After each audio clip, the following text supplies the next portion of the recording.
Okay, let's go back when I was a very tiny fetus. I just learned how to walk and I just got my PS4 with the game. Now, I've been watching people play it before I even got it. So I knew what I was getting myself into and I was excited. I popped the game in and I was told to pay PS Plus to play it. This is the most memorable thing that happened between me and Overwatch. But surprisingly, I still vaguely remember having fun with this game. You may not believe this, but I actually was hyped when Overwatch 2 was announced back in 2019. But the more years have passed, the less and less I've been into the game. I moved on to games like Fortnite, and then Apex, and then indie games on my laptop such as The Binding of Isaac. And now the game was finally released, finally it is present. And you might not believe it, I was actually excited for the game again. Mostly because I was starving for a new game. I mean, I tried out Modern Warfare 2 and that was dog shit. But Overwatch 2 on the other side is surprisingly good. Now, not like absolutely great good, but you know, it's still good. I'll explain why it's not absolutely amazing afterwards, but for now I'll talk about the good sides, and that is the gameplay itself.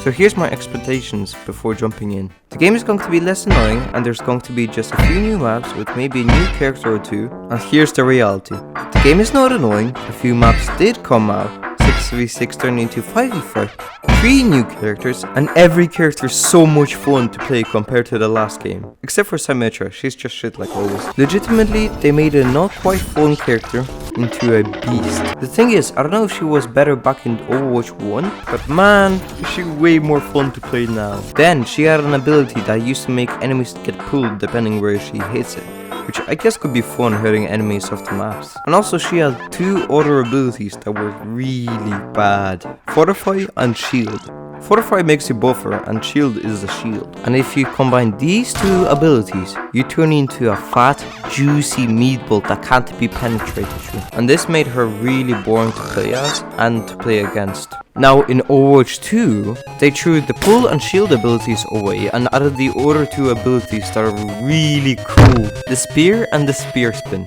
And also the ultimate is pretty cool. Now, instead of how you used to play by placing a shield and shooting like a dumb coward, now you play aggressive and smart. The spear throw is satisfying to hit and the spear spin is just Genji's defense. Then the character was boring by placing a shield and all.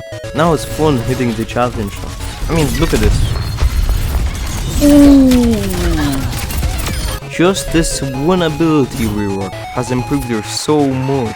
And that is not counting the other abilities such as the spin and the ultimate. And this is one of the ton of characters that have been reworked. Bastion, Brigitte, McCree, Doomfist, Mei, Mercy, Orisa, Reinhardt, Sombra, Winston, Zarya and Zenyatta have gotten huge changes like being able to kick far. This is the best passive in the game for sure. But even characters who have not been reworked have still been changed number-wise. They also added 3 new characters for each class. Junker Queen, Sojourn and Kiriko. And now let me explain each of these characters quickly. Junker Queen is an Australian lady that throws knives and axes and heals from it. Sojourn is just a female version of Soldier 76 with a cool slide. And Kiriko is a weak who watched too much anime and turned into one of the characters from Naruto. Throwing knives, climbing walls, invincibility pots and furries being summoned from tip of your fingers. And that is these 3 heroes explained in a very simple way. Bro, this game is so cool and it almost deserves the number 2. Almost. Now here's the bad part. The lack of new maps and the change of the maps. There's like 1 new map and they removed a hell ton of maps. The classic maps, such as the Egyptian one or the Japanese one, have been removed. I know I say they're classic maps, but I still can't remember their names, even though they're banging maps. But then again, I can't really criticize them so much, since they have made probably the biggest artistical change that improves the map so much, and that is making a map with less lighting effects. Good job, Blizzard. Here's a gold star that I made in MS Paint, the cosmetic shop. It's understandable and I do rather have this over the loot boxes in a free-to-play game, but man, it's so shit. 20 euro per skin is outrageous. I actually nearly prefer having to spend loot boxes like in CSGO. Just lower it to like 5 or 7 euro for legendary skins and don't even sell the doo-doo ones. Apart from mythic skins, if you ever sell those, I actually wouldn't mind them being like 30 euro. But that's only mythic skins because they're actually really cool. The only other time it's understandable for it to be 20 euro if it's in a bundle, and that's it. The toxic control, I understand it, but why at the same time? I love hearing people go mad, and sometimes it's actually understandable why they get mad and times it's not. But either way it's funny, and the fact that you're getting permabanned for that is just too long. Also, the phone number requirement is not as bad as people say in my opinion. Another thing that is dookie is that you removed so much shit from the game for no reason at all. The leveling up, the fire systems, the stars and a lot more have been removed, like a whole ass game mode.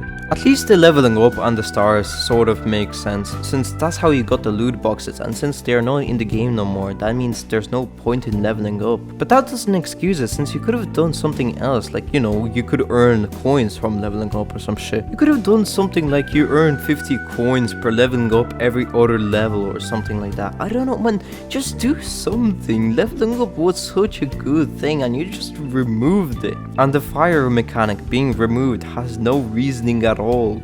I love seeing my character getting burned when I'm doing good. It's legitimately making me want to make some banging plays. And now I just play as Widow, killing one enemy at a time. And also, if you didn't want that type of progression with leveling up, could you just add the progression from the PvE game?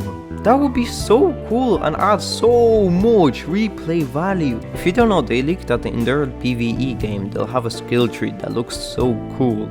So why not add that to PvP?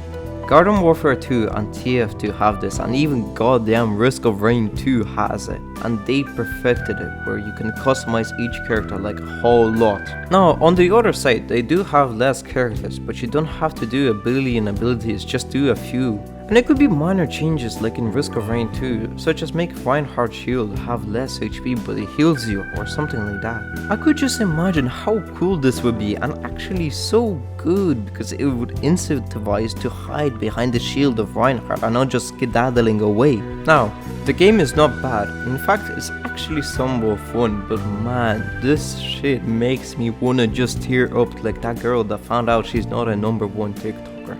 It's just so disappointing that they have not changed the game drastically apart from the characters. And I will be playing this game more on stream. And I'm glad that Activision has finally released this, but Jesus, could you not have made a lazier sequel than this? Again, the game is fun, it's just from a person like me that grew up with the game, it's sad to see it turn out like this. It's like growing up and finding out that you're adopted, and still, you're glad that you have a family, but it's still sad to know that you have been abandoned once. Now, I'll just go watch Tracer getting burned.